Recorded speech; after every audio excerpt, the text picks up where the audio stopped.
Graybridge was a town built on pauses. It existed in the quiet moments between departures and arrivals, in the hesitation before a goodbye. In the seconds after someone realized they had stayed too long. People didn't move to Graybridge to begin their lives. They ended up there when something else had fallen apart. The river that divided the town was slow and dark, reflecting the sky like a tired mirror. Old factories stood empty along its banks, windows broken, walls covered in faded graffiti no one bothered to repaint. The bridge itself, long, iron, and scarred with rust, was older than most of the people who crossed it every day. Locals said it groaned at night, as if remembering every soul that had ever walked across it and never returned. Ethan Cole knew every sound the town made. He knew the hollow echo of footsteps on wet pavement before sunrise, the whistle of wind slipping through cracked alleyways, the low hum of trains resting at the station like sleeping animals. He had worked there since he was 19, first part-time, then full-time, then simply. Always. At 26, Ethan felt older than his age and younger than his regrets. His mother had died quietly in the winter, the kind of death that didn't make headlines or draw crowds. She faded the way snow melts, slow, inevitable, and unnoticed by most. His father lasted only a year after that, leaving behind a short note and a house that felt too large for one person. Ethan never heard from him again. So Graybridge became his anchor. Not because he loved it, but because it never asked him to leave. Every morning, Ethan arrived at the station before the sun rose. He brewed bad coffee, checked schedules he already knew by heart, and waited. Watching people was easier than talking to them. Strangers carried their stories openly in their luggage, their eyes, their posture. Some arrived gripping hope tightly. Others stepped off trains already exhausted, as if the journey had taken something from them. Ethan wondered which one he was. The afternoon Lena Harp arrived. The sky was low and gray, threatening rain without committing to it. The train from the city was late, delayed by mechanical issues somewhere down the line. Ethan stood near the platform edge, clipboard tucked under his arm, listening to the distant vibration of steel against steel. When the train finally screeched to a stop, passengers spilled out in uneven waves. Businessmen on phones, couples arguing softly, a woman crying into a scarf. And then, "Excuse me." The voice was quiet and certain. Ethan turned. She stood slightly apart from the others, as if unsure whether she belonged among them. Her coat was worn but clean, her boots dusted with city dirt. Dark hair fell loosely around her shoulders, catching the dull afternoon light. But it was her eyes that held him deep, observant, carrying something unspoken. "Is this Graybridge?" she asked again. "Yes," he replied. "End of the line," she exhaled. Not quite relief, not quite disappointment. "I thought so." There was a pause. An awkward one. The kind that usually ended with polite nods and strangers moving on. Instead, she extended her hand. "I'm Lena, Ethan." Her handshake was warm, steady. That should have been the end of it.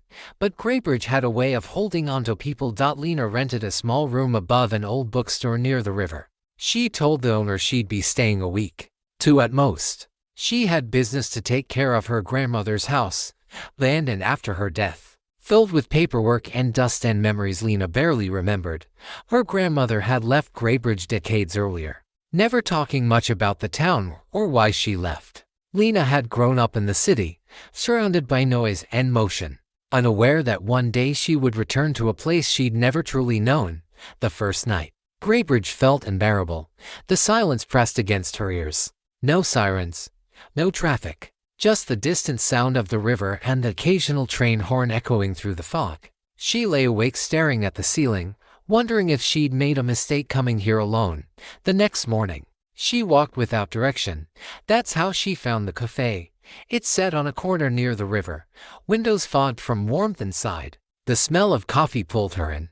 As she waited in line, she noticed him at a corner table, hunched slightly over a mug, staring out the window like he was watching a memory instead of the street. "You work at the station," she said when he looked up. Ethan blinked, surprised, then smiled faintly. "You're still here? So are you." They talked. At first, it was polite, casual, but something about the way he listened made her speak more than she intended. Something about the way she asked questions made him answer honestly. They met again the next day, and the next. Soon, it became routine. Evenings by the river, Long walks across the bridge as the town lights flickered on one by one. Stories exchanged slowly, carefully, like fragile objects. Ethan told her about his mother, about the nights he still dreamed of hearing her cough through the walls. Lena told him about the city, about feeling invisible in crowds, about how loneliness didn't always come from being alone. She never mentioned her heart. Not yet. Time softened them. They cleaned her grandmother's house together, room by room. The place smelled of old wood and dust and something sweet that lingered from years ago. In the attic, they found boxes of photographs, young faces frozen mid-laughter, hands held tightly, love preserved even after life moved on. "Do you ever think love stays?" Lena asked quietly, holding a photo of a young couple dancing. Ethan considered it. "I think love stays. People don't." She didn't respond, but her fingers tightened around the photograph. Their first kiss happened late one night, standing beneath a flickering street lamp near the river. No music, no planning, just a moment where words failed. After that, Greybridge changed, not the town itself but the way it felt. Mornings were warmer. Even the fog seemed gentler. Ethan began to imagine a future that didn't feel empty. Lena began to forget the city. They loved each other deeply, quietly, desperately. And all the while, time was working against them. The night Lena finally told him the truth, rain hammered against the windows. They lay on the floor of the old house, listening to the storm move through the town. "My heart is failing," she said suddenly. Ethan laughed, then stopped. She explained everything, the conditions she'd been born with, the medications, the hospital visits, the warnings she'd ignored, the surgery she needed, the uncertainty. Ethan refused to accept it. He made plans, calls, promises. He worked longer hours, saved money, believed harder than he ever had before. But Lena saw the future clearly. She didn't want to be his burden, his loss, his memory. So she left. The train took her away before dawn, leaving Ethan standing on the platform with nothing but the echo of her goodbye. She died weeks later.